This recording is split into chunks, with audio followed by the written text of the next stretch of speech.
Good morning and आदाब। इससे पहले कि हम पैनल डिस्कशन शुरू करें और जो मौजू दिया गया है उस पर हम लोग बातचीत करें, सबसे पहले हम शुक्रगुजार हैं एक्सचेंज फॉर मीडिया के, ख़ास तौर से डॉक्टर अनुराग बत्रा साहब, रोहैल अमीन साहब के, और आज ये जो महफिल सजी है जश्न सहाफ़त की, इत्तफाक से हम लोगों की एक मुलाकात हुई आज से 1 साल पहले तकरीबन किसी फंक्शन में। तो यूँ ही हम लोग बात करने लगे कुछ सहाफ़त के मौजू पर। तो चूँकि एक्सचेंज फॉर मीडिया बहुत बड़ा प्लेटफॉर्म है और ये बहुत कई मौज़ूआत पर मुख्तलिफ़ शोबों में ये इवेंट मैनेज करते रहते हैं, बड़े बड़े अवार्ड फंक्शन और तमाम इस तरह के जो फंक्शंस हैं वो करते रहते हैं। तो मैंने यूँ ही बात छेड़ी कि उर्दू को लेकर आप लोग क्या सोचते हैं, उर्दू के सिलसिले में आप कोई ऐसा अवार्ड या कुछ इनकरेजिंग बात जो नए सहाफ़ी हैं उनके लिए। तो फ़ौरन डॉक्टर बत्रा साहब को वो बात अपील कर गई और वहीं पर रोहैल अमीन साहब थे। तो डॉक्टर बत्रा ने कहा कि जी बिल्कुल हम लोग करेंगे। और मैंने लाइफ में अपनी ज़िंदगी में इतना क्विक डिसीज़न लेने वाला शख्स नहीं देखा था जो 3 मिनट में ये डिसीज़न ले लिया उसने कि ये फंक्शन होगा। और मैं तो बस सोचता ही रह गया कि मुझे लगा कि उन्होंने फ़ौरन वहाँ पर कई बार मेरी मुलाकात हुई इस फंक्शन के दौरान, तो बार बार वो बोल रहे थे, बहुत ही ज़्यादा वो जोश में भी थे कि नहीं उर्दू को लेकर हम लोग कर रहे हैं, बार बार हम सब कर रहे थे कि नहीं ये फंक्शन होगा। तो वक्त गुजरा, उसके बाद में थोड़ा सा ब्रीफ में हम और बातें बता दूँ कि बस वक्त गुजरा, हम लोग पार्टी से निकले और 4-5 दिनों के बाद मैं यूँ ही अपने दफ्तर में बैठा था। तो मुझे लगा फिर कभी मुलाकात होगी तो इस मौजू पर बात होगी कि ये जश्न सहाफ़त या उर्दू के सिलसिले में कुछ बात हो। लेकिन अचानक एक दिन रोहैल अमीन साहब का फ़ोन आया ठीक 5 दिन के बाद। खालिद साहब आप कुछ प्लान किया है आपने फंक्शन के लिए क्या, और क्या आपने किस तरह से डिज़ाइन किया है, कुछ सोचा है, कुछ पैनल सोचिए कुछ जो। तो मैं चौंक गया कि हमने कहा किस बात के लिए। तो उन्होंने कहा कि हम लोगों ने तो प्लान कर लिया इसको। तो मुझे ताज्जुब हुआ कि अरे 5 दिन अभी हुए हैं, आपने प्लान भी कर लिया, आपने वेबसाइट भी क्रिएट कर लिया इंट्रीज़ के लिए।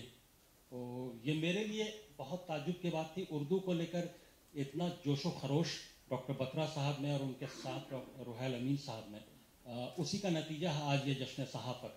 और ये पहला एडिशन जश्न सहाफ़त का है और मुझे उम्मीद है कि आइंदा अगले साल से, जैसा कि रोहैल अमीन साहब ने कहा कि हम 2 दिनों का करेंगे, उसके बाद ये 3 दिनों का भी हो सकता है। तो बहुत शुक्रगुजार हैं हम एक्सचेंज फॉर मीडिया, डॉक्टर अनुराग बत्रा साहब का और रोहैल अमीन साहब का कि उन्होंने जश्न सहाफ़त की महफिल सजाई।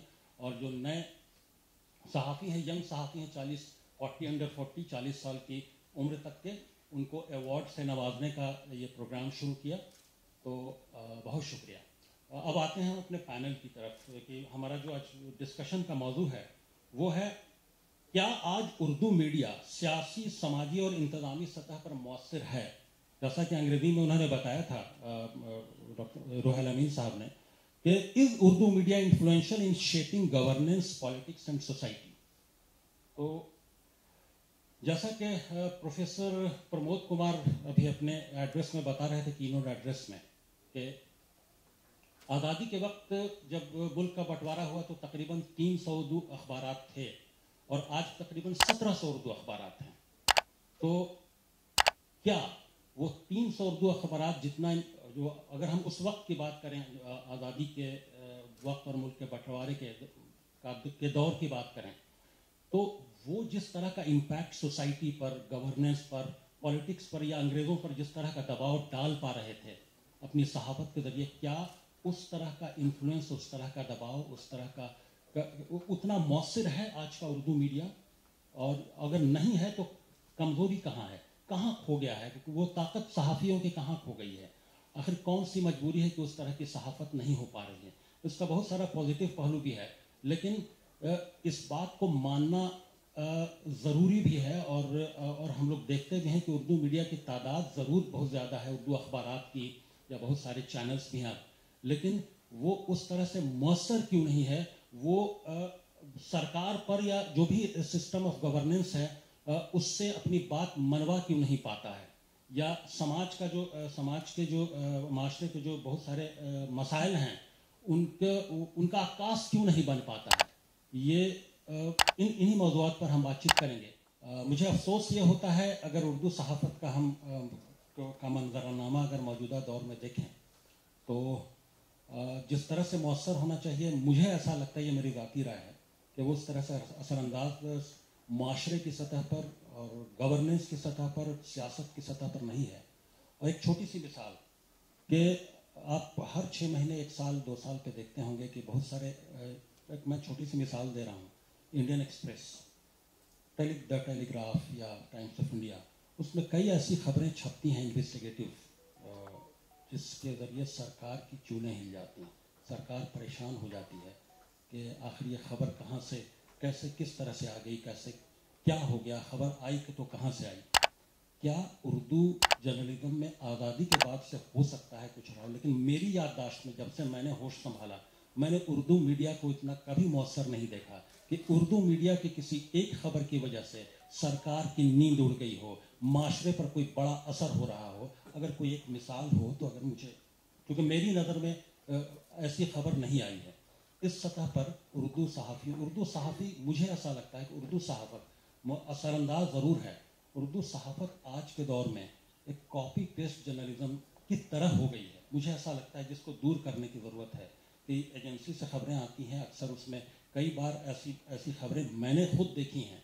एक उर्दू सहाफ़ी होने की हैसियत से भी ये मेरा मुशाहदा रहा है कि अगर एजेंसी से कुछ गलतियां अगर उसमें उसके मतन में हैं, वो ख़बर अगर एजेंसी ने भेज दी कुछ गलतियों के साथ, तो अखबारात में, कई अखबारात में वो उन्हीं गलतियों के साथ वो खबरें छपती हैं। या एक अखबार, या अगर फिर कॉपी पेस्ट का मामला ये है कि अगर किसी एक अखबार में छपी तो कोई छोटा अखबार उसको कोई बड़े अखबार से ले रहा है। अगर बड़े अखबार में वो गलती है तो छोटे अखबार में भी वो गलती वैसी ही जाती है, उन्हीं अल्फाज में गलती होगी, उन्हीं जुमलों के साथ में वैसी गलती होगी। तो इनको दूर करने की ज़रूरत है। ज़्यादा मनफी पहलू मैं इसलिए पेश कर रहा हूँ कि जो मनफी पहलू है या जो कमियाँ हैं उसको एटलीस्ट हम लोग जो उर्दू सहाफ़ी हैं उसको दूर करें, और जो यंग सहाफ़ी जिनको अवार्ड मिल रहा है और जिन पर उर्दू सहाफ़त का इन्हिसार है मुस्तक़बिल में, वो कुछ सीखें कि बाकी जो हमारे मुल्क में जो दूसरी ज़बानों के अखबारात हैं, जो मीडिया हाउसेज हैं, जो टीवी चैनल्स हैं, वो किस तरह से काम करते हैं। और उस तरह का इन्वेस्टिगेटिव जर्नलिज़म, ये सहाफ़त का बहुत बड़ा पहलू है। ये बगैर इसके किसी भी बात को या कि असरअंदाज होना समाज में, माशरे में, गवर्नेंस के ऊपर बहुत मुश्किल है। तो इन चीज़ों को, इन कमियों को दूर करने की ज़रूरत है। उसके अलावा उर्दू अखबार की, देखिए ये है बहुत कड़वी बात, लेकिन इसको जब तक रियलाइज़ नहीं करेंगे हम लोग, उस पर अमल करना मुश्किल है। उर्दू ज़रूर हम लोग क्लेम करते हैं कि उर्दू सहाफ़त, उर्दू ज़ुबान जो है, उर्दू ज़ुबान जो है वो गंगा जमनी तहज़ीब की पैदावार है। ये बात बिल्कुल सच है। उर्दू ज़बान किसी मज़हब की ज़ुबान नहीं है, ये बात भी सच है। लेकिन जब उर्दू अखबारात निकलते हैं तो उसमें आप उठा के देखिए कि उर्दू अखबारात में वो मजहबी सहाफ़त भी होती है। आप उसकी, अब सहाफ़त में मज़हब को खामखा उसको उतनी जगह देने की ज़रूरत नहीं है कि अब 2-2 पेज, कई अखबारात ऐसे हैं, कई बड़े अखबारात जिनके 2-2 पेज पर, आप 1 पेज 2 पेज पर देखिए तो उसमें कुरान की तफसीर और अहादीस का, मैं चूँकि ज़्यादा लोग पढ़ते हैं तो कुरान की बातें भी पहुँचनी चाहिए, अहादीस भी पहुँचनी चाहिए। लेकिन सहाफ़त अगर कर रहे हैं तो आप सहाफ़त को मजहबी सहाफ़त मत बनाइए, उसको सहाफ़त रहने दीजिए। तो ये सब कुछ कड़वी बातें हैं। हो सकता है यहाँ पर बहुत सारे लोगों को ये बातें पसंद ना आए, लेकिन मजहबी सहाफ़त की ज़रूरत नहीं है। अगर आप समाज में, माशरे में, हुकूमत पर मौसर होना चाहते हैं और समाज अपनी सहाफ़त से अगर असर डालना चाहते हैं और अगर कुछ मनवाना चाहते हैं और अगर सरकार की और गवर्नेंस की चूलें हिलाना चाहते हैं, या वो आप मजबूर कर दें कि आप जो समाज के और जो माशरे के प्रॉब्लम्स को उठा रहे हैं अपनी सहाफ़त के ज़रिए, सरकार उसको नोटिस लेने पर मजबूर हो जाए, तो फिर सहाफ़त ही करनी होगी, सहाफ़त को डाइल्यूट नहीं करना होगा। इन सब चीज़ों का ख्याल रखना बहुत ज़रूरी है अगर सहाफ़त को आगे ले जाना। और जो बडिंग सहाफ़ी हैं, जो बडिंग जर्नलिस्ट हैं, जिनके लिए ये महफिल सजाई गई है कि वो जिन 40 लोगों को अवार्ड दिया जाना है, وہ انسپائر ہوں تو ان کو انہی باتوں سے انسپائر ہونا چاہیے. میری رائے ہے کہ اگر اس طرح سے وہ انسپائر ہوں تو آگے وہ صحافت کے میدان میں کچھ بہتر کر پائیں گے. ورنہ پھر اگر وہ کاپی پیسٹ جرنلزم کرنا ہے تو پھر اردو صحافت میں آنے کی ضرورت نہیں ہے. اور اس کے علاوہ ایک دوسرا پہلو بھی یہ بھی ہے کہ آخر کیا وجہ ہے اردو صحافیوں کے یا اردو صحافت کے انحطاط کی، یعنی جو ڈی گریڈیشن آیا ہے. ایک اردو صحافی یہاں پر پرمود کمار صاحب بیٹھے ہیں، وہ آئی ایم سی میں آئی ایم سی سے اردو صحافی تیار کر کے باہر بھیجتے ہیں. جب اردو صحافی باہر آتا ہے تو وہ کس طرح سے اسٹرگل کرتا ہے ایک جاب کے لیے، کس طرح سے، اور اس کو کتنی تنخواہ ملتی ہے، اس کی شروعاتی تنخواہ کتنی ہوتی ہے. مجھے بولنے میں بھی یہاں پر شرم آ رہی کہ اس کے مد مقابل جو دوسرے لینگویج کے صحافی ہیں یا دوسرے لوگ ہیں دوسری فیلڈ کے، وہ کس طرح کی تنخواہیں پا رہے ہوتے ہیں، اور یہ اس اردو صحافی کی شروعات کس طرح سے ہوتی ہے، جس کو مجھے کہنے میں بھی شرم آ رہی ہے. تو ان سب چیزوں پر غور کرنے کی ضرورت ہے، ان سب چیزوں پر خیال کرنے کی ضرورت ہے تاکہ ہم ان کمیوں کو دور کر سکیں اور اردو صحافت کو کم سے کم ایک مقام پر لے جا سکیں، جو ہمارا کھویا ہوا مقام تھا، جو آزادی کے پہلے آزادی کے بعد تک جو اردو صحافت کا وقار تھا، اس وقار کو ہم پھر سے دوبارہ اس کی بازیابی کر سکیں. بہت بہت شکریہ.